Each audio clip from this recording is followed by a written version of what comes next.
Detroit just had a $50 billion reality check as automakers walk back the EV hype. For the better part of a decade, the automotive industry told consumers that the future was inevitable. Electric vehicles would dominate the roads, and gasoline engines would be fading into history, and the transition would happen faster than most people expected.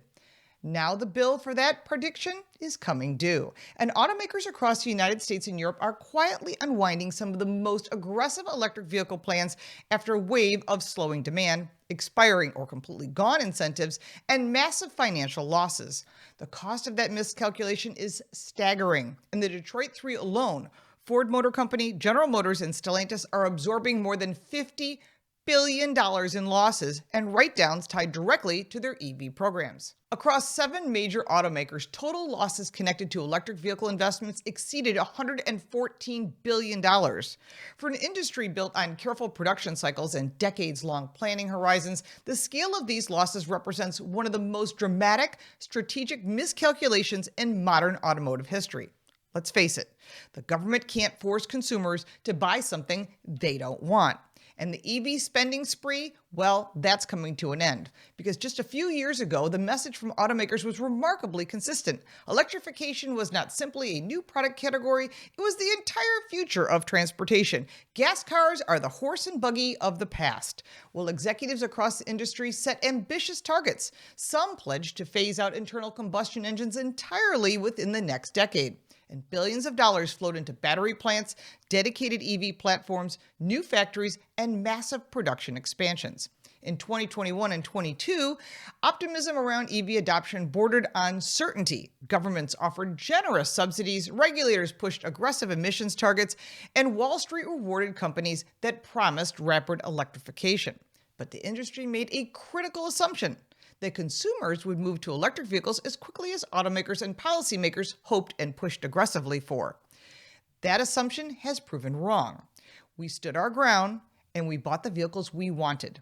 A demand reality check. Electric vehicle sales overseas has also been impacted. As long as there's a demand for EVs, car makers will produce them. Even though the media is still pushing electric cars as the answer, of roughly 20.7 million EVs sold worldwide last year, nearly 2/3 were sold in China.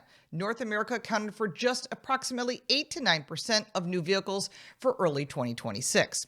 Growth in the United States has slowed dramatically. EV sales increased by only 1% in 2025, and in Canada, they actually fell sharply. Canada has tried to reinstate electric vehicle car incentives to lower EV car prices. We'll see how that turns out. Meanwhile, incentives that helped drive early adoption have expired, making EVs more expensive for consumers already facing high interest rates and rising vehicle prices.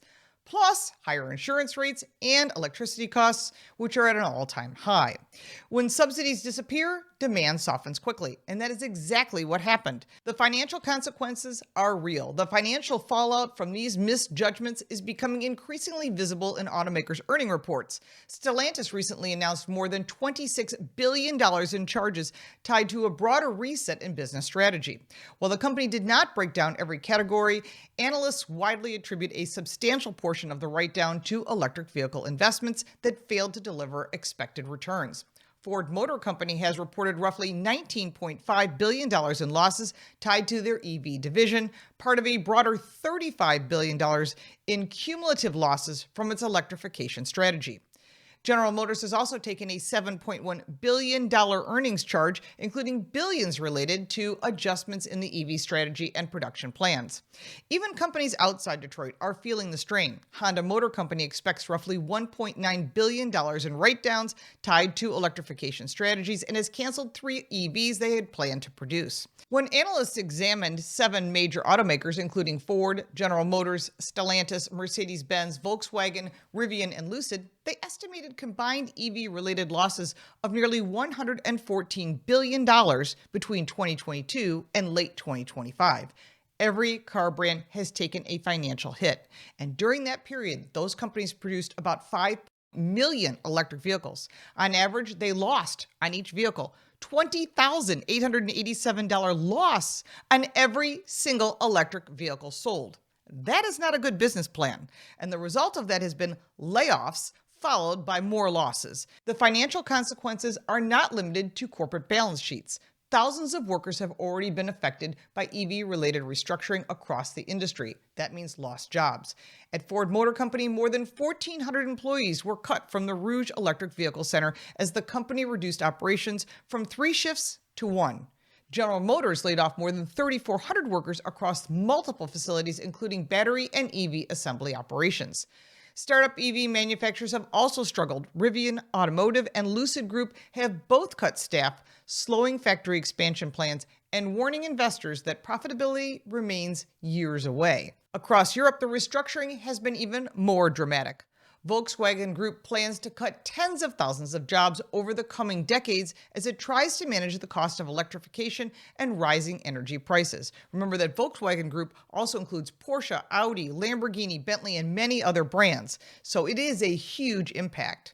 Stellantis reconsiders diesel, perhaps the clearest signal that automakers are rethinking their EV strategy coming from Europe, and that would be great on a global basis. Now, Stellantis has quietly begun reintroducing diesel engines across several models after previously moving aggressively toward electric vehicles, and this could be their big savings. The company is bringing back diesel variants for vehicles in Europe, such as the Peugeot 308, the Opel Astra, and several passenger vans. I think that's going to help their sales. And the shift comes as European regulators soften some emissions targets and allow internal combustion engines to remain in the market longer than previously expected. That's actually good news for consumers. So I expect to see even more changes in the European market in the near future, and we'll be reporting on that. Even though diesel sales have declined significantly, the powertrain still serves specific customers who need long-range driving capability or towing power. We need diesel-powered cars and SUVs here in the US because it offers great fuel efficiency, longer driving ranges, and that's what customers really want. And I personally own a diesel SUV, and I'm not getting rid of it. More importantly, diesel engines remain an area where Chinese EV manufacturers currently do not compete.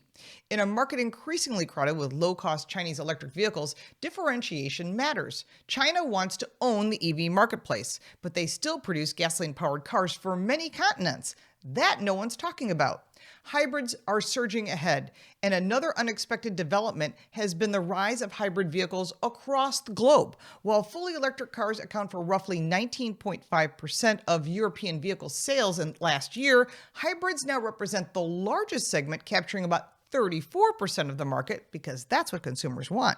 Consumers appear to be gravitating toward the middle ground, vehicles that deliver better fuel economy without charging infrastructure challenges and higher upfront costs associated with fully electric cars. Now, many automakers are now shifting investments back toward hybrids as a practical bridge technology. For car brands, selling cars to consumers is obviously the top priority, and it's time they finally redirect their investments to build what you want.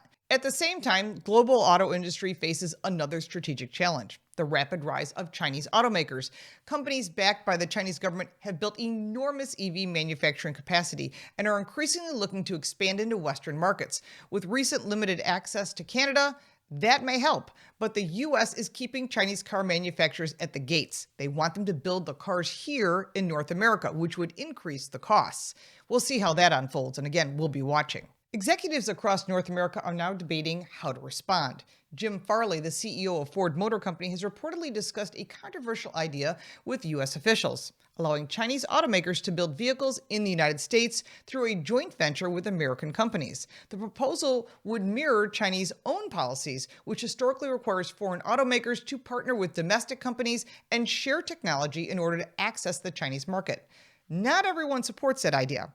General Motors has reportedly warned that allowing Chinese manufacturing in the U.S. market could erode domestic market share and threaten North American suppliers and UAW workers. Meanwhile, the debate has reached Washington. President Donald Trump has signaled openness to allowing foreign automakers, including Chinese brands, to build vehicles in the United States, providing the factories create American jobs. That conversation is far from settled. The EV market is still evolving. None of this means electric vehicles are disappearing. They will remain a part of the automotive landscape, and in certain markets, especially China. But the events of the past 2 years have exposed a fundamental reality. The pace of the EV transition will ultimately be determined by you, the consumer, not by corporate announcements or regulatory targets, or even by car reviewers. For many drivers, concerns about charging infrastructure, vehicle cost, range limitations, insurance costs, electric prices, and resale values remain a big issue. Here's a lesson for the auto industry. The biggest takeaway from the EV investment nightmare is about strategy. Automakers committed enormous sums of capital based on forecasts that literally assumed rapid consumer adoption and stable government incentives. When those assumptions changed, the financial consequences were immediate and severe. And even though many car reviews and news outlets touted that EVs were the best thing since sliced bread, we have a reality check. For an industry that traditionally evolves cautiously, the rush toward electrification represents a rare case where corporate enthusiasm and government pressures outran market demand. The result is now visible in lost profits, huge sales losses, job layoffs, canceled projects across the globe. And after years of bold predictions about the all-electric future, the automotive industry is rediscovering a basic principle that has governed the market for more than a century. Consumers, not regulators or investors or corporate planners, ultimately decide what succeeds on the road. You decide. Your dollars are doing the talking. If you like this video, give it a like and subscribe for more videos like this, and check out our car review channel, Car Smarts. You can support me by buying me a cup of coffee, and if you want even more content, check out the links in the description. I'm Lauren Fix. Thank you so much for watching.